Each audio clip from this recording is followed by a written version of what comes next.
ఈ విషయం రావణ్కి ఫోన్ చేసి చెప్పాలి.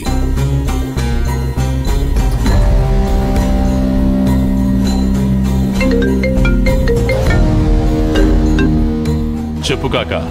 ఆ సింహాద్రి అమ్మ సత్యవతి శివగామి ఇంటికొచ్చింది. నేను ఇంటి బయట నుంచే పంపించేశాను. నోటికొచ్చినట్టు తిట్టి పంపించాను.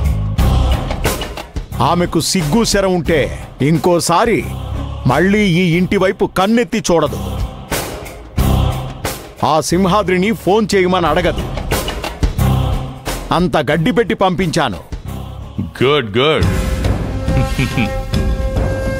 ఇప్పుడంతా సెట్ అయిపోతుంది. అంతేగా. ఇలాంటి పనులు మీరే చేయగలరు. మీరు మాత్రమే చేయగలరు. సాయంత్రం ఇంటికి రండి. మద్యంతో స్నానం చేద్దురు గాని. Thank you Ravan boss, thank you.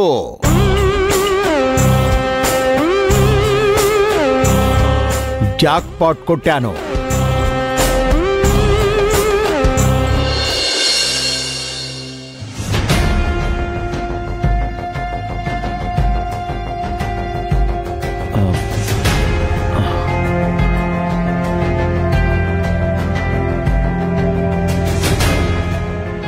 అమ్మా, ఏమైంది?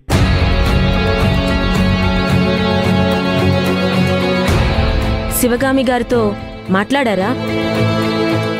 శివగామి గారు ఏమన్నారు? సైలెంట్గా ఉన్నావేంటి?